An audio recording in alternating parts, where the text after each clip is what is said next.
이 고난주간 우리가 첫 번째로 회복해야 할 것은 기도의 능력이라고 어제 말씀을 드렸습니다. 오늘은 주님의 재림을 소망하는 그런 영성을 우리가 회복해야 되겠습니다. 예수님이 십자가에 죽으셔서 우리를 천국 백성 삼아주셨고 또 장차 다시 오십니다. 그 재림을 소망하는 소망으로 충만한 이 고난주간이 되었으면 좋겠습니다. 이스라엘 사람들 결혼 풍습은 우리하고는 다른 점이 많습니다. 그 사람들은 낮이 아니라 밤중에 결혼식을 거행합니다. 저녁이 되면 신랑이 친구들과 함께 즐거운 시간을 가진 후에 신부집을 향해서 출발합니다. 그러면 언제 도착할지 모릅니다. 시간관념이 그다지 엄격하지 않은 때이기 때문에 밤중에 도착할 수도 있고 아예 한밤중에 도착할 수도 있습니다. 그런데 일단 도착하면 이제 그때부터 잔치가 시작됩니다. 그런데 특이한 것은 그 잔치에 참여하려면 등을 하나씩 준비해야 된다는 것입니다. 우리는 잔치집에 갈 때 뭘 준비해야 되지요? 되게 중요한 건데 봉투를 하나씩 준비해야 됩니다. 그런데 그 사람들은 그런 것이 아니라 등을 준비해야 합니다. 그래서 그 등으로 이제 신랑을 영접도 하고 또 열을 지어서 빙빙 돌아가면서 춤도 추고 그래야 합니다. 잔치가 밤에 진행되기 때문에 그렇습니다. 예수님이 이 결혼 풍습에 대해서 길게 말씀을 하시면서 강조하려고 하는 것이 뭘까? 그것은 주님의 재림은 확실하다 하는 것입니다. 왜냐하면 신랑이 오는 것은 확실했습니다. 신랑이 오는 것은 처녀들의 어떤 조건에 좌우되지 않고 전적으로 신랑 자신이 주도권을 가지고 오는 것이기 때문에 신랑이 오는 것은 확실했습니다. 처녀들이 신랑이 오는 데 대해서 영향을 미칠 수 있는 것은 아무것도 없었습니다. 처녀들이 존다고 해서 신랑이 오는 시각이 늦어지는 것도 아니고, 처녀들이 안달을 부린다고 해서 신랑이 더 빨리 오는 것도 아니고, 처녀들이 기름을 준비하지 못했다고 해서 신랑이 안 오는 것도 아닙니다. 처녀들이 아무 영향을 미칠 수가 없었습니다. 신랑은 오직 자기가 주도권을 가지고 자기의 스케줄을 따라서 와야 할 시간이 되면 오기 때문에 신랑이 오는 것은 확실했습니다. 예수님 재림도 마찬가지입니다. 재림은 우리 편의 어떤 조건에 좌우되지 않습니다. 주님 자신이 주도권을 가지고 자신의 스케줄을 따라서 오시기 때문에 주님이 오시는 것은 확실합니다. 우리 편에서 영향을 미치지 못합니다. 국제 정세가 어떻게 흘러가든지, 이 세계가 어떤 방향으로 나아가든지, 3차 대전이 일어나든지 말든지 그런 것이 영향을 미치지 못합니다. 1992년 10월 28일 예수님 재림한다. 아주 온 사회가 떠들썩했습니다. 이장님 일파, 시한부 종말론자들 아주 그렇게 떠들어댔죠. 그리고 또 1999년 12월 31일이 되면 세상 종말이 된다. 아주 그 프랑스의 유명한 점성가 노스트라다무스가 그렇게 예언을 했다. 또 그때는 또 컴퓨터 Y2K까지 겹쳐서 1999년 12월 31일 세상 종말이 된다 떠들썩했습니다. 최근에는 2017년 9월 17일 그날이 다니엘의 71회가 끝나는 날이기 때문에 또 예수님 재림하신다. 인터넷을 뜨겁게 달구었습니다. 그렇게 떠들어댄다고 해서 예수님 오는 시각이 더 빨라지는 것도 아니고 늦어지는 것도 아니고 그게 영향을 미치지 않습니다. 어떤 목사님은 전도를 굉장히 강조하시는데, 그래서 그 목사님은 전도는 재림 촉진 운동이다 그렇게 가르쳤습니다. 복음이 땅끝까지 전파되면 그제야 끝이 오리라 한 그 말씀에 근거해서 전도는 예수님의 재림을 촉진할 수 있는, 빨리 앞당길 수 있는 재림 촉진 운동이다. 새마을 운동보다야 낫지만은 재림 촉진 운동 그런 것은 없습니다. 재림은 우리가 촉진할 수 있는 어떤 것이 아닙니다. 물론 우리가 연기시킬 수 있는 어떤 것도 아니죠. 우리 편에서 영향을 미칠 수 있는 것이 아닙니다. 우리 편에서 영향을 미칠 수 있다면 예수님의 재림은 대단히 불투명한 것이 될 것입니다. 사람이 얼마나 변덕스럽습니까? 어제는 막 열심을 냈다가 오늘은 또 싸늘하게 식어지기도 하고 하는 게 인간이지요. 만약에 전도가 재림을 촉진할 수 있다면 그럼 우리가 게을러서 전도 안 하면 예수님 재림은 자꾸만 늦춰지겠네요. 우리가 도통 전도를 안 해버리면 예수님은 못 오시겠네요. 그런 것이 아닙니다. 우리 편에서 영향을 미칠 수 있는 것이 아니고 재림은 전적으로 예수님 자신이 주도권을 가지고 자신의 스케줄을 따라서 올 때가 되면 오시기 때문에 예수님이 오시는 것은 확실합니다. 그래서 우리의 마지막은 확실합니다. 재림하시는 그 주님 앞에 우리는 다 서게 될 것입니다.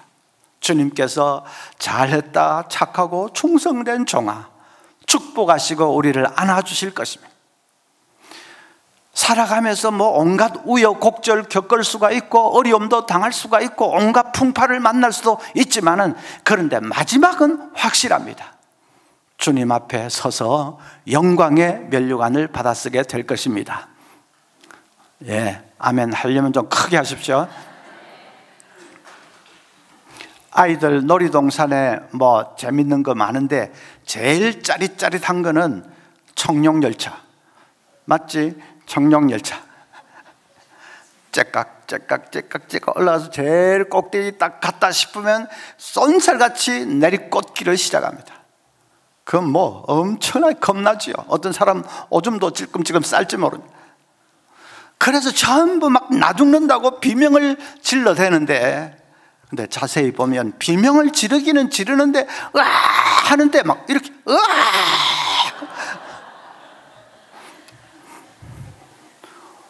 그 무서워서 죽겠는데 어떻게 승리의 V자를 그릴 수가 있습니까? 마지막을 알기 때문이죠. 아무리 막 이렇게 무섭게 해도 마지막에는 딱 안전하게 출발한 그 지점에 이렇게 안전하게 도착한다 하는 것을 알기 때문이죠.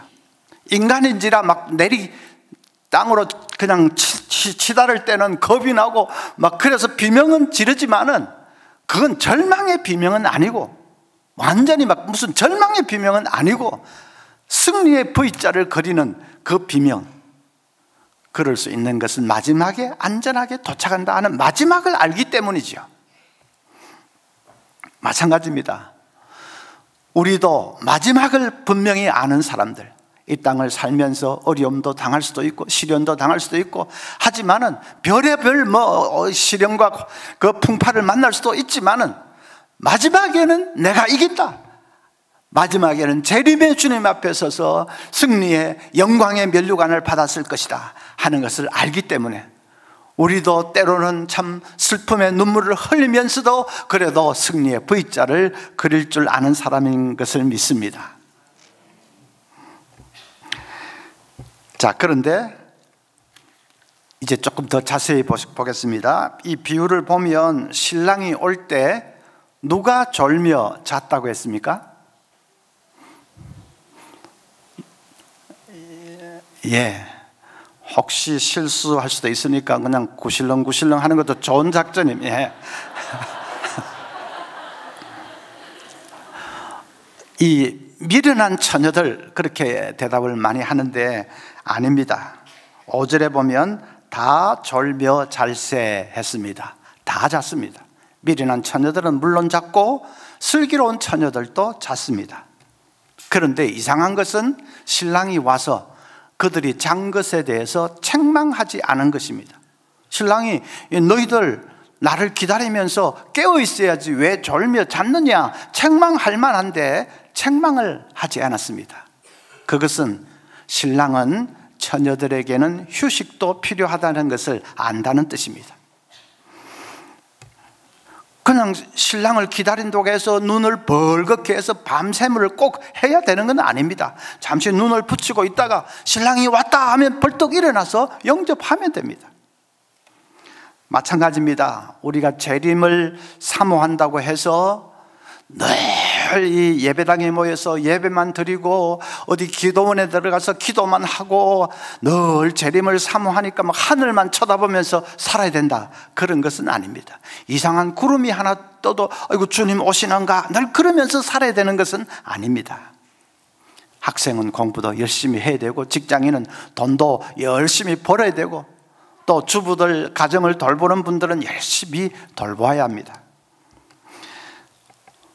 여러분, 재림이 임박했는데 뭐 직장은 무슨 직장 다 사표 내고 공부가 무슨 소용있냐, 전부 중퇴하고 그리고 집에 있는 재산 다 모아가지고 어느 산속에 모여라, 그래야 예수님 재림하실 때 우리도 휴거 당할 수 있다. 누가 그럽니까? 이단이지요. 그래서 재산 다 모아서 어느 산속에 갔더니 그 재산 어디로 갑니까? 이단 호주머니로 다, 교주 호주머니로 다 들어갑니다. 먹고 튀어버립니다. 성경은 그렇게 말씀하지 않습니다. 데살로니가 후서 2장 2절에 영어로나 또는 말로나 또는 우리에게 받았다 하는 편지로나 주의 날이 이르렀다고 해서, 이 재림이 이르렀다고 해서 쉽게 마음이 흔들리거나 두려워하거나 하지 말아야 한다는 것이라. 마음이 흔들리고 동요하고 이 죄 많은 세상, 이 망할 세상하고 막 다 중퇴하고 사표 내고 그렇게 해서는 안 된다는 말이죠. 현실에서 도피하면 안 됩니다. 자, 그런데 이 슬기로운 처녀들, 미련한 처녀들 다 졸며 잤는데 자세히 보면 잠의 성격은 다릅니다. 둘 다가 자기는 잤는데 잠의 성격은 다릅니다. 슬기로운 처녀들은 기쁘고 행복한 잠을 잤습니다.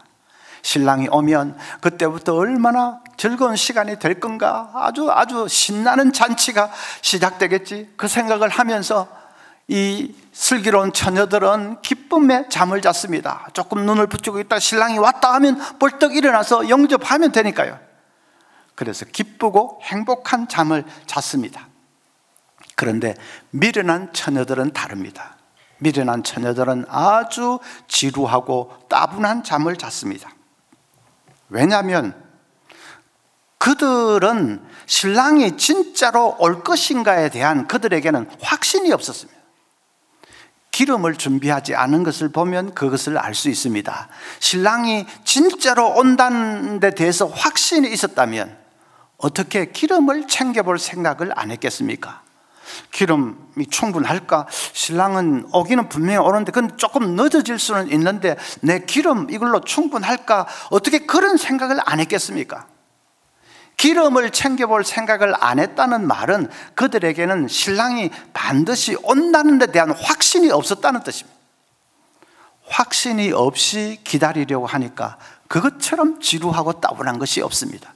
눈꺼풀은 막 천근만근 무겁고 잠은 쏟아지고 몸은 피곤한데 이 사람 미치겠네, 이거 신랑이 진짜로 오는 거야 마는 거야, 이거 확신이 없이 기다리려고 하니까 그것같이 피곤하고 지루한 것이 없습니다. 그래서 그들은 지루하고 따분한 잠을 잤습니다. 똑같이 잠을 잤는데 잠의 성격이 완전히 다르죠. 우리도 마찬가지입니다.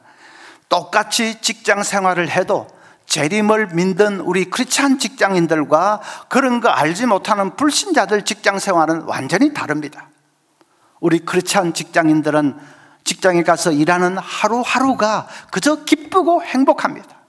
왜냐하면 내가 직장에서 성실하게 열심히 이렇게 일 잘하는 거, 다음에 주님 오셔서 그 하나도 땅에 떨어뜨리지 않고 다 상급으로 갚아주실 것을 알기 때문이죠. 직장에서 정말 하나님의 영광을 위해서 일하고 또 틈이 있을 때마다 직장을 선교지로 알아서 그래서 영혼들에게 복음을 전하고 빛과 소금으로 성실하게 그렇게 일할 때 우리 주님 다시 오시면 그 하나도 주님은 잃어버리지 않고 다 상급으로 갚아주실 것입니다. 그래서 그걸 분명히 알기 때문에 크리스찬 직장인들은 하루하루를 정말 기쁘고 행복하게 일할 수 있습니다. 그런데 불신자들 직장인들은 그런 것이 어디 있습니까? 그 사람들은 자기가 어디를 향해서 나아가고 있는지, 마지막에는 어떻게 되는지, 누구 앞에 서는지 그런 것을 전혀 알지 못합니다. 그런 목표가 없이 그냥 되는 대로 하루하루 일하려고 하니까 그것같이 지루하고 따분한 것이 없지요. 가서 막 죽도록 일하고 이제 집에 돌아와서 씻고 조금 저녁 먹고 눈 붙였다 하면 또 아침이고, 또 직장에 가서 죽도록 일하고 파김치가 돼서 돌아와서 잠시 쉬었다 하면 또 아침이고, 그냥 뭐 변화도 없이 다람쥐 쳇바퀴 돌듯이 똑같은 생활을 쭉 하려고 하니까 너무나도 지루하고 따분합니다. 아니, 내가 돈 버는 기계가 이거 뭐 견디다 못해서 중년에 이제 일탈을 하는 사람도 있지요. 바람도 피워보고 하는 게 너무 지루하고 따분하고 뭐 무슨 목표도 없고 하니까 그렇게 되는 것입니다. 그래서 똑같이 직장 생활을 해도 그 성격이 완전히 다릅니다. 재림의 소망, 천국의 소망이 있는 사람은 이 세상의 삶을 기쁘고 행복하게 살 수 있습니다. 요즘은 쫄병들도 휴가 갈 때 비행기를 타고 갑니다. 제가 바빠서 공항에 한번 나가보면 겨우 짝대기 하나 이 쫄병이 휴가 간다고 공항에서 얼씬거립니다. 이 기압이 빠져도 보통 빠진 게 아니다. 전부 막 화장실 뒤로 집합 해가지고 빠따라도 한 대 치고 싶지만은 나는 방위 출신이라 가지고 막 내가 집합하면 뭐이겠습니까? 아무도 안 뭐. 옛날에는 비행기가 어디 있습니까? 저 용산에서 출발하는 야간 군용 열차 타고 밤새워서 목포에도 가고 부산에도 가고 그렇게 합니다. 그 야간 군용 열차는 피곤하기 짝이 없는 열차입니다. 앉을 자리도 없어서 막 비좁게 끼어서 앉고 신문지 깔고 바닥에 앉고 난간에 걸터 앉고 어떤 사람은 서서 밤새도록 가야 됩니다. 그런데 자세히 보면 이 피곤하고 이러다고 장병들 찡그리고 짜증내고 하는 사람 한 사람도 없습니다. 전부 싱글벙글 웃음꽃이 만발했습니다. 그 피곤한 열차를 타고 가면서 밤새 서서 가면서 어떻게 싱글벙글 웃음꽃이 만발할 수 있지요? 어째서? 굉장히 어려운 문제인데 어째서? 마음은 이미 고향집에 가 있기 때문이죠. 마음은 부모님에게 가 있고 애인에게 가 있고 친구에게 가 있고, 몸은 이거 별거 아닙니다. 좀 찌들리고 부대끼고 피곤하고 해도 마음이 고향집에 가 있어서 한없이 기쁘고 행복하니까 이 좀 찌들리고 피곤한 거 얼마든지 감당할 수 있는 것입니다. 그래서 싱글벙글 웃으면서 갑니다. 우리도 마찬가지지요. 마음이 천국에 가 있으면 이 땅의 삶이 아무리 피곤해도 얼마든지 이길 수 있습니다. 셋집에서 힘들게 살고 너무 경제적으로 어렵게 살고 또 건강이 좋지 못하고 이런 온갖 문제가 있지만은, 그러나 우리 마음이 천국에 가 있고 우리 마음이 주님께 가 있으면 그 모든 어려움 시련 넉넉히 이길 수 있는 것을 믿습니다. 자, 이제 중요한 것이 있습니다. 우리가 죽으면 우리 천국 가는데 그것은 우리 영혼만 가는 것입니다. 그렇죠? 몸은 이 땅에 그대로 남아 있습니다. 흙으로 돌아가겠죠. 어쩌면 이제 화장해서 납골당에 안치하겠죠. 몸은 이 땅에 그대로 죄로 변해서 남아 있습니다. 영혼만 천국에 가는 것입니다. 그럼 이 땅에 남아있는 몸은 어떻게 되느냐? 예수님 재림하실 때에 영광스러운 몸으로 부활하게 됩니다. 빌립보서 3장 21절에 그는 만물을 자기에게 복종하게 하실 수 있는 자의 역사로 우리의 낮은 몸을 자기 영광의 몸의 형체와 같이 변하게 하시리라. 예수님이 부활했을 때 그 몸은 다시는 아프지도 않고 병들지 않고 죽지도 않는 불멸의 몸이었습니다. 또 시공을 초월해버리는 능력의 몸이었습니다. 예수님 다음에 재림하실 때 우리 몸이 부활하면 우리 몸도 그 예수님의 부활체와 같이 불멸의 몸이 되고 능력의 몸이 된다. 그것이 이제 빌립보서 3장 21절 말씀이죠. 우리 몸이 변할 뿐만 아니라 이 세상도 완전히 변화되게 됩니다. 새로운 세계로 변화됩니다. 베드로후서 3장 10절에 그러나 주의 날이 도둑같이 오리니 그날에는 하늘이 큰 소리로 떠나가고 물질이 뜨거운 불에 풀어지고 땅과 그 중에 있는 모든 일이 드러나리로다. 지금 이 세상, 죄로 말미암아 찌들어 있는 이 세상은 예수님 재림하실 때 뜨거운 불에 다 풀어 녹아 없어지고 분자와 분자, 원자와 원자, 그 있는 연결하는 고리 뭐 이런 다 풀어서 없어지고 완전히 이 세상과 우주는 새로운 우주로 재창조되어서 나타나게 된다는 것입니다. 애들 그 애니메이션 보면 겨울왕국 이런 영화 보면 그냥 마법에 걸려가지고 세상이 완전히 얼음에 뒤덮여 있고 아주 암흑에 뒤덮여 있고 죽음이 가득하고 그랬는데 영화 제일 마지막에 마법이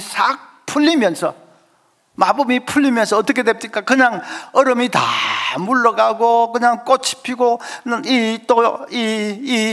뭡니까? 흑암이 물러가고 아주 찬란하게 밝은 세상으로 또 생명이 약동하는 그런 세상으로 확 변화되지 않습니까? 그러면 애들 영화인데도 어른들도 막 그 마지막 순간에는 감동되어서 박수를 막 칩니다. 예수님 재림하실 때 꼭 그와 비슷하게 될 것이다. 고린도전서 15장 51절부터 보라 내가 너희에게 비밀을 말하노니 우리가 다 잠잘 것이 아니요 마지막 나팔에 순식간에 홀연히 다 변화되리니 나팔 소리가 나매 죽은 자들이 썩지 아니할 것으로 다시 살아나고 우리도 변화되리라. 재림의 나팔 소리와 함께 이 세상과 우주가 그렇게 완전히 죄에 사로잡혀 있던 그 악한 마법이 다 물러가고 새로운 세상으로 변화되게 됩니다. 그것을 성경은 새 하늘과 새 땅이라 그렇게 말씀을 했습니다. 자, 한번 복습을 하겠습니다. 우리가 죽으면 바로 천국에 가지만은 그것은 우리 영혼만 가는 것입니다. 우리 몸은 이 땅에 그대로 남아 있습니다. 그런데 몸이 중요합니다. 몸이 없으면 온전한 나라고 할 수 없습니다. 영혼만 천국에 가면 그건 절반의 나만 가는 거지요. 몸이 중요한데 근데 몸은 여전히 이 땅에 남아 있습니다. 그 몸이 어떻게 되느냐? 예수님 재림하실 때에 그 몸이 부활해서 일어나서 천국에 있던 내 영혼과 이 결합해서 그래서 진짜로 영원한 축복의 세계로 들어가게 되는데 그것이 새 하늘과 새 땅입니다. 불신자도 마찬가지입니다. 불신자들도 죽으면 지옥 가는데 그건 자기들 영혼만 지옥에 가는 것입니다. 몸은 여전히 이 땅에 남아 있습니다. 그 몸이 어떻게 되느냐? 예수님 재림하실 때 그 몸도 일어나서 지옥에 있던 영혼과 결합해서 영원한 이제 형벌의 장소로 던져지게 되는데 그것을 성경은 불못이라 혹은 유황불못이라 그렇게 말했습니다. 계시록 20장 13절부터 바다가 그 가운데서 죽은 자들을 내주고 또 사망과 음부도 그 가운데서 죽은 자들을 내주매 각 사람이 자기의 행위대로 심판을 받고 사망과 음부도 불못에 던져지니 이것은 둘째 사망 곧 불못이라. 그러니까 영혼만 가는 곳이 신자는 천국이고 불신자는 지옥이고 몸까지도 가는 곳이 신자는 새하늘과 새 땅이고 불신자는 불못 혹은 유황불못입니다.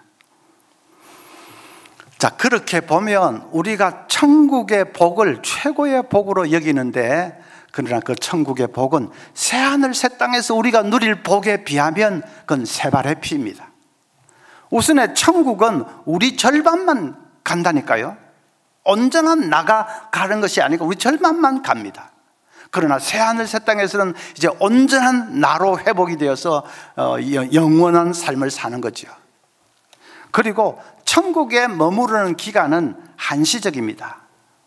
예수님 재림하실 때까지만 머무릅니다. 우리 영혼이.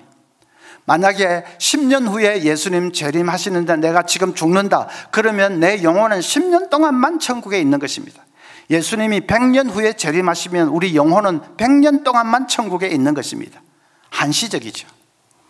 그런데 새하늘 새 땅에서 사는 것은 그야말로 영원히 사는 것입니다. 예수님 재림하시고 나서 새하늘 새 땅에서는 영원히 사는 것입니다. 영원이라는 것이 얼마나 긴 시간일까? 여러분, 조개 껍질 하나로 저 한강물을 하루에 한 번 퍼내면 한강물 다 퍼내는데 몇 년이나 걸릴까요? 계산할 수 있습니다. 한강 길이와 이 폭이나 이런 거 해서 용량을 아마 수리공학 하시는 분들 할 겁니다. 그 용량을 계산하고 그 다음에 조개 껍질 그 담을 수 있는 계산해서 나누기 하면 딱 나올 거 아닙니까? 몇 년쯤 걸릴까요? 아마 수만 년은 걸릴 겁니다. 하루에 한 번 퍼내면. 조개 껍질로 하루에 한 번 태평양 바닷물을 퍼낸다면 태평양 바닷물 다 퍼내는데 얼마나 걸릴까요? 아마 수천만 년 해도 안 될 거고 아마 수억 년은 아마 걸리지 싶습니다. 태평양인데. 조개 껍질로 하루에 한 번 태평양, 대서양, 인도양, 북극해, 남극해 이 지구상에 있는 바닷물 다 퍼낸다면, 조개 껍질 하나로 하루에 한 번 퍼낸다면 이 지구상의 바닷물 다 퍼내는데 몇 년이나 걸릴까? 그건 몇 천억도 안 되고 한 조년쯤. 발음이 좀 이상하네. 그렇게 하지 말고 아마 몇 천억 년은 걸릴 겁니다. 모르긴 몰라도 몇 천억 년 걸릴 겁니다. 몇 천억 년 걸려서 지구상의 바닷물 다 퍼내도 영원은 아직 시작도 하지 않았습니다. 그것이 영원이라는 것입니다. 아직 시작도 안 했다니까요. 그 영원한 세월을 우리는 새하늘 새 땅에서 살게 됩니다. 뭐 하면서 사냐, 길게 사는 게 좋은 게 아니라 뭐 하느냐가 중요하지. 이렇게 새롭게 변화된 이 세상과 우주를 다스리면서 삽니다. 에덴 동산을 생각해 보면 됩니다. 에덴 동산에서 아담 하와가 하나님이 능력 주시는 대로, 그 다음에 큰 능력을 받아가지고 온 동식물들 이름 붙이는 대로 다 이름이 되었고, 그들을 잘 관리하고 번창하도록 잘 도와주고, 그렇게 에덴 동산을 섬기고 다스렸지 않습니까?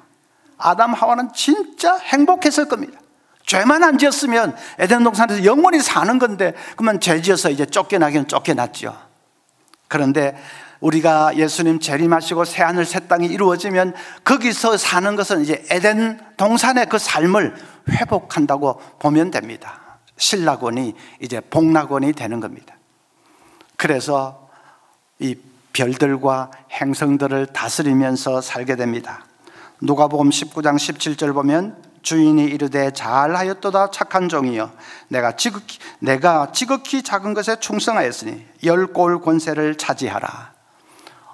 임금이 어떤 사람에게는 10골 다스리는 권세를 주고 어떤 사람에게는 5골 다스리는 권세를 주고, 신약 학자들은 그것을 별 5개, 별 10개를 다스리는 것을 말한다, 그렇게 해석하기도 합니다.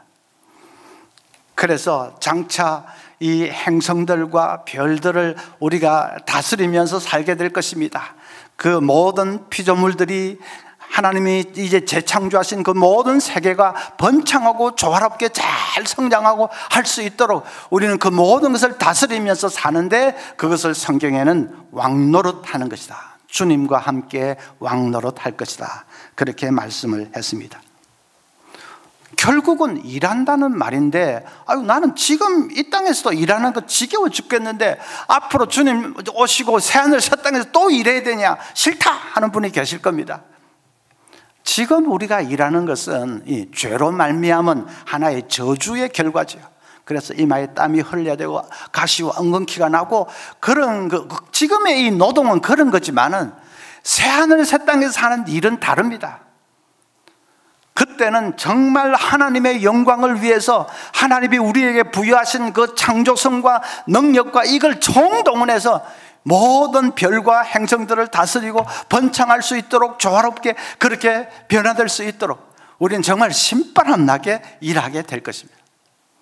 그리고 그 휴식하는 시간에는 어쩌면 베토벤이 직접 지휘하는 웅장한 오케스트라를 들으면서 황홀해할지 모릅니다.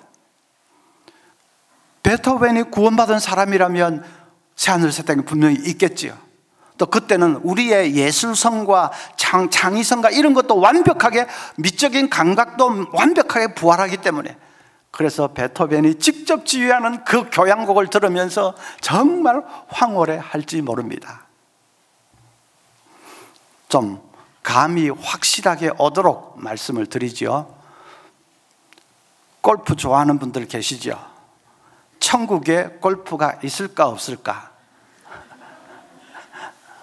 어떤 목사님은 저도 안 가봐서 모르겠습니다 그러는데, 모르긴 뭘 모릅니까? 천국에는 골프가 없습니다. 왜냐하면 천국에는 몸이 없기 때문에. 몸이 없이 영혼만 있는데 영혼이 무슨 운동을 합니까? 스포츠를 합니까? 천국에는 그래서 골프가 없습니다. 그런데 새하늘과 새 땅에는 있을 수도 있습니다. 제가 있다고 안 했습니다. 있을 수도 있습니다. 와, 한 목사님이 막 새하늘 새 땅에 골프도 있다더라 그러면 안 되고, 저도 좀 빠져나갈 구멍이 있어야지. 있을 수도 있습니다. 왜냐하면 거기에는 몸이 있기 때문에. 몸이 있기 때문에 하나님께서 우리에게 그 즐겁게 운동하고 이렇게 할 수 있는 그런 것도 주실 수 있는 거죠. 이사야 65장 17절부터 보라, 내가 새 하늘과 새 땅을 창조하나니 이전 것은 기억되거나 마음에 생각나지 아니할 것이라. 너희는 나의 창조하는 것으로 말미암아 영원히 기뻐하며 즐거워할지니라. 새 하늘 새 땅에서 영원히 기뻐하며 즐거워하는 그 가운데 스포츠도 포함되어 있을 수 있는 거죠. 천국에 애완견이 있을까 없을까? 애완견이 2마리씩 키우고 그런 분도 계시죠? 천국에 애완견이 있을까 없을까? 저희가 오래전에 한 20년 전에 이제 분당에서 살았는데, 그때 애완견 한 마리 키웠습니다. 이름이 뽀야인데, 한 번은 이 뽀야가 너무 귀여워서 제가 그냥 뽀뽀하는 신용을 했는데, 진짜로 뽀뽀하지도 않고 약간 신용을 했는데, 그때 초등학생 딸하고 아들이 막 합창이라도 하듯이 고함을 질렀습니다. 아빠, 그러지 마. 아빠 입에 병균이 뽀야한테 다 들어가. 저거가 자식이라면 뽀야 입에 병균이 아빠한테 들어가는데 그거 하지 마 이래야 될 텐데, 아빠 입에 병균이 뽀야한테 다 들어가. 나는 뭐 개만도 못한 인생이야. 한 번은 아들 일기장을 슬쩍 훔쳐봤더니 기도 제목 3가지가 있는데, 그 중에 하나가 하나님 뽀야 천국 가게 해주세요 그래 있습니다. 그걸 보는 순간에 또 장난기가 발동했습니다. 그래서 아들에게 딱 시침 떼고 얘기를 했죠. 광현아, 뽀야는 천국 못 가. 동물은 천국 갈 수 없어. 뽀야가 천국 갈 수 있는 길은 딱 하나 있긴 있어. 아빠가 일단 뽀야를 먹어. 그래서 다음에 아빠가 천국 가면 뽀야는 아빠 뱃속에서 갈 수 있는 거야. 그때는 간혹 먹기도 하던 시대였습니다. 그랬더니 막 아들이 눈을 막 부라리면서 아빠 목사 맞아.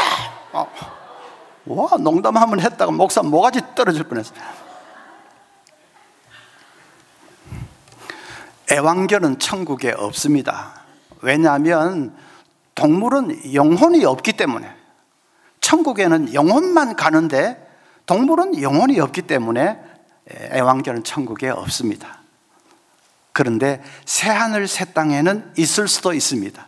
그때는 몸이 있기 때문에 있을 수도 있습니다.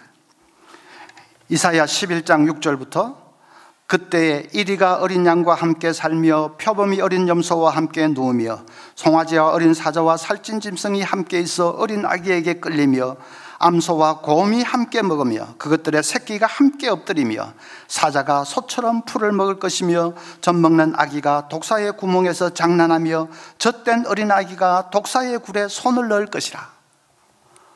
이 상상만 해도 너무나도 아름다운 이 장면. 이사야 선지자가 새하늘 새 땅의 비전을 바라보면서 이제 말씀한 것인데, 여러분 이걸 그냥 문학적인 표현이다, 시적인 표현이다 그렇게 하기에는 이 묘사가 너무 구체적입니다. 그래서 지금 이사야가 말하는 바로 하면 온갖 동물들, 식물들이 다 있고 잡아먹고 이제 그렇게도 하지도 않고 정말 사이좋게 그렇게 산다, 이 묘사하고 있지 않습니까? 우리가 상상을 해봐도 새하늘 새 땅에 동물도 없고 식물도 없고 인간만 그냥 덩그렇게 산다, 그건 아닐 것 같습니다. 그리고 말씀도 또 그게 아니고. 그래서 하나님이 새롭게 창조하신 새하늘 새 땅, 너무나도 아름다운 그 세상에서 우리는 그 모든 것을 다스리고 관리하면서 정말 왕처럼 그렇게 불멸의 몸으로 변화되어서 이제 영원히 영생을 누리며 살게 될 것입니다. C.S. 루이스는 새하늘 새 땅에서 우리가 누릴 복을 이렇게 말했습니다. 하나님은 아무리 연약하고 더러운 인간이라도 남신과 여신으로 만드실 것입니다. 지금으로서는 도무지 상상할 수 없을 만큼 힘과 기쁨과 지혜와 사랑으로 약동하는 눈부시게 빛나는 불멸의 존재로 만드실 것입니다. 그분 자신의 다함없는 능력과 즐거움과 선함을 완벽하게 반사하는 티 없이 맑은 거울로 만드실 것입니다.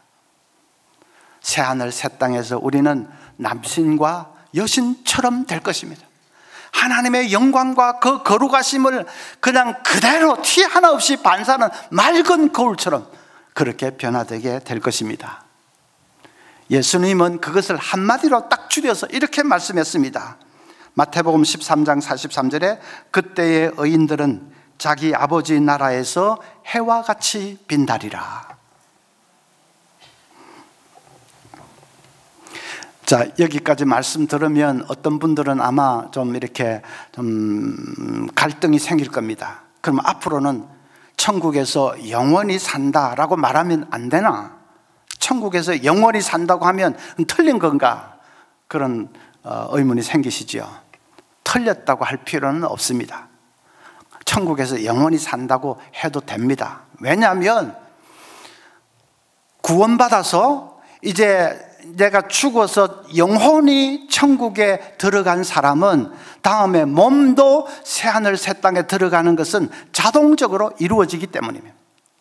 영혼은 천국에 갔는데 몸은 새하늘 새 땅에 못 들어갔다, 그런 일은 있을 수가 없습니다. 그래서 천국과 새하늘 새 땅은 뗄 수 없이 하나로 묶여있는 세트와 같은 것입니다. 세트. 천국에 들어가면 그 뒤는 자동으로 이루어지는 한 세트와 같은 것입니다. 그러니까 천국에서 영원히 산다 그렇게 말해도 됩니다. 왜냐하면 그 말에는 이제 괄호 안에 새하늘 새 땅에서 영원히 산 그게 포함되어 있는 거죠. 근데 천국에서는 예수님 재림하실 때까지만 영원히 살고 그 다음에 예수님 재림하시고 나면 새하늘 새 땅에서는 몸도 영원히 산다 그렇게 말하려면 너무 기니까 그냥 천국에서 영원히 산다 그러면 그 안에 새하늘 새 땅의 복도 다 포함되어 있는 거니까, 그래서 영원히 산다고 천국에서 그렇게 표현해도 됩니다. 되지만 그러나 알기는 분명히 알고 있어야 됩니다. 천국만 알고 새하늘 새 땅을 알지 못하는 사람은 복음의 반쪽만 알고 있는 사람입니다. 우리가 연금에, 노후 연금에 하나 들어도 그 혜택이 뭐가 있는지 자세히 알아보지 않습니까? 그런데 노후연금하고는 비교도 할 수 없이 우리의 영원한 운명이 걸려있는 일인데, 그 우리가 어떤 복을 누리는지를 잘 알지 못하고 있으면 그건 안 되지요. 천국만 알고 있는 사람은 복음의 반쪽만 알고 있는 사람. 그래서 우리가 새하늘 새 땅까지 다 포함해서 말하려고 하면 기니까 그냥 천국의 복을 누린다, 천국에서 영원히 산다, 짧게 표현하지만은 그건 분명히 알고 있어야 됩니다. 어떤 저희 교회에 연세 많은 할머니 집사님이 자기 친구들 몇 사람하고 이런저런 얘기를 하다가 그 할머니 집사님이 이런 얘기를 했답니다. 내가 천국이 있다는 것까지는 믿어주겠는데 죽은 사람이 살아난다는 것은 순 거짓말이다, 그랬다는 것입니다. 제가 그 말 듣고 아이고, 내가 17년 목회를 헛되게 했구나. 제가 엄청나게 강조 많이 했습니다. 많이 가르쳤습니다. 그래서 우리 교인들 대부분 다 알고 있는데 그 할머니 집사님 똑똑히 안 들었겠죠. 여러분 어떻습니까? 천국이 있다는 것까지는 믿어주겠는데 죽은 사람이 살아난다는 것은 순 거짓말이다. 죽은 사람이 살아나는 것이 없으면 기독교가 아닙니다. 그건 기독교가 아닙니다. 여러분 주일마다 사도신경 고백하지 않습니까? 사도신경이 고백할 때 그 끝부분 뭐라고 고백합니까? 죄를 용서받는 것과 몸의 옛날 거로 고백하나요? 옛날 거로 하시네요. 예, 죄를 용서받는 것과 또 몸이 다시 사는 것과, 몸이 다시 사는 것, 몸의 부활, 그거를 사도신경을 주일마다 고백하지 않습니까? 주일마다 몸이 다시 사는 것을 믿습니다 해놓고는 순 거짓말이라고 하면 안 되지요. 사도신경에는 차라리 천국에 대한 복은, 천국에 대한 말은 없습니다. 대신에 몸이 다시 산다. 언제? 예수님 재림하실 때 우리 몸이 다시 살아 이제 새하늘 새 땅에 들어가는, 그걸 주일마다 사도신경으로 고백하면서 딴소리 하면 안 되지요. 그게 없으면 기독교가 아닙니다. 저는 우리 교인이 세상 떠나면 이제 그 발인 예배 인도합니다. 발인하는 날 아침이 되면 상주와 함께 지하 1층에 내려가서 안치실에 갑니다. 그러면 그 안치되어 있는 시신들 중에 이제 상자를, 관을 하나 딱 꺼내가지고 이렇게 들쳐서 상주에게 맞습니까? 확인을 시킵니다. 저는 곁에서 그냥 지켜보지요. 그때 제 마음에 간절한 기도는 한 가지밖에 없습니다. 주님 빨리 오세요. 빨리 오셔서 우리 집사님 일으켜 주세요. 이 답답한 곳에서 이게 뭡니까? 일으켜 주세요. 저는 그때 아이고 집사님 천국 가셨으니까 위로 받읍시다, 그러지 않습니다. 물론 천국 갔으니까 위로 받아야지요. 그런데 그렇게 해서 이제 다 끝난 것처럼 생각하는 사람들이 많습니다. 아닙니다. 몸이 남아 있습니다. 이 몸이 일어나지 않으면 온전한 나라고 할 수 없습니다. 몸이 예수님 재림하셔서 일으켜 주셔야 할 거 아닙니까? 교인들이 재림을 사모하지 않습니다. 천국 때문에. 내가 죽어서 천국 갔는데 그 다음에 예수님 이 땅에 재림하든지 말든지 별 나하고는 상관이 없는 일처럼 생각합니다. 너무나도 잘못된 것입니다. 새하늘의 새 땅의 복을 알지 못하니까 천국 때문에 예수님 재림을 사모하지 않는 아이러니를 범하게 됩니다. 잘 몰라서 그런 거죠. 천국만 믿는 사람은 복음의 절반의 복밖에 모르는 사람이다. 예수님이 재림하셔서 우리 몸을 일으켜 주셔야, 그래서 천국에 나와 이제 결합해서 온전한 나로서 부활해서 새하늘 새 땅에서 왕노릇하며 살게 되는 것입니다. 최고의 복은 우리가 살아 생전에 예수님 재림하는 것입니다. 그렇게만 될 수 있다면 죽음의 관문을 통과하지 않아도 되고 최고의 복이죠. 그렇게 안 되면 이제 할 수 없이 이 죽음의 관문을 통과해야 됩니다. 저는 이 나이가 되기까지 주사 맞는 게 지금도 겁이 납니다. 그 생각만 해도 겁이 납니다. 몸살이 나서 끙끙 앓고 있으면 아내가 꼭 한마디 합니다. 왜 그러고 있어요? 미련하게. 병원에 가서 주사 한 대 꼭 맞으면 나을 텐데 그럽니다. 저는 그 말같이 섭섭한 게 없습니다. 주사 한 대 꼭 맞으면 된다. 그게 쉽나? 어디 그게 쉽나? 진짜 남의 말 하듯이 안 해. 그래도 아내를 이길 수 있습니까? 그냥 등살에 때밀려서 할 수 없이 병원에 가지요. 가면서 속으로는 혹시 이번에는 주사 안 하고 약으로만 할지도 몰라. 근데 무심한 의사 선생님은 뭐 쭉 보더니 뭐 몇 마디 하고는 주사 한 대 있고요. 그러면 뭐 간이 철렁 내려앉습니다. 딱 보면 이제 간호사가 간호사실에서 뭐 준비하고 칙칙 하고 막 그래가지고 이 떡대가 탁 벌어진 간호사가 뚜벅뚜벅 걸어오면 그냥 간이 오그라듭니다. 소매 걷으세요. 죽습니다. 차가운 것만 움직이러 가면 진짜로 사람 죽습니다. 그런데 이제 주사 바늘이 딱 들어가면 따끔하면 한 그게 5초가 되겠 10초나 되겠습니까? 그러면 끝입니다. 주사가 무서운 것은 기다릴 때가 무서운 거죠. 의사가 주사 한 대 있고요 하는 그 다음부터가 막 공포에 사로잡히는 거지, 막상 주사 바늘이 싹 들어가면 따끔하고 조금만 참으면 끝입니다. 죽음도 마찬가지입니다. 우리가 죽음을 기다릴 때가 겁이 나는 거지요. 내가 죽는다고 하는 그 절망적인 생각, 죽으면 어떻게 되는가, 불신자들은 또 더 그렇겠지요. 내가 어디로 끌려가는지, 무슨 캄캄한 게 기다리고 있는지, 가족들과 영원히 이별이다, 그 절망적인 생각, 그리고 육체의 고통도 있고 그러겠죠. 그렇게 기다리는 시간이 고통스러운 것이지, 막상 이제 죽음이 닥치면 숨이 끊어지는 건 1분이 걸리겠습니까? 2분이 걸리겠습니까? 잠시입니다. 잠시 죽음의 그림자가 우리를 덮을 것입니다. 그러나 그 다음 순간에 눈을 떠보면 내가 천국에 서 있는 것을 여러분 보게 되실 것입니다. 진짜 잠시 죽음의 그림자가 나를 덮쳤다 싶은데 눈을 떠보면 내가 천국에 있고 주님께서 그냥 두 팔 벌려서 잘했다 착하고 충성된 내 아들아 내 딸아 주님이 영접해 주시는 그 놀라운 광경을 여러분 보게 되실 것입니다. 아이가 분명히 소파에서 잠이 들었는데 눈을 떠보니까 어느 사이에 몸이 침대로 옮겨져 있고 엄마가 화사한 얼굴로 내려다보고 있지 않습니까?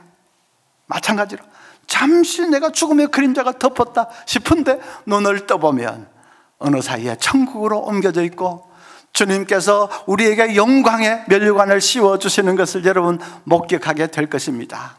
그 순간은 상상만 해도 진짜 행복에 겨워서 가슴이 터질 것 같은 순간. 그래서 어떤 사람은 그 재림에 대한 천국에 대한 책을 썼는데, 당신이 죽은 1분 후, 1 minute after you die, 당신이 죽은 1분 후, 숨이 끊어지고 나서의 1분 후는 정말로 놀라운 순간이 될 것입니다. 여러분, 그날이 우리를 기다리고 있습니다. 그래서 기도하실 때 우리 살아생전에 주님 재림하시면 좋겠습니다, 주님 오시옵소서, 그렇게 기도하시고, 혹시 또 안 되면 내가 죽음의 관문을 통과하는데 하나님 두려워하지 않고 정말 잠시고 그 다음에 내가 천국에서 주님을 배운 그 영광스러운 순간을 우리 상상하면서 그렇게 기도로 준비해야 되겠습니다. 마음을 천국에 딱 두고 있으면, 그러면 이 땅의 삶이 즐겁고 행복합니다.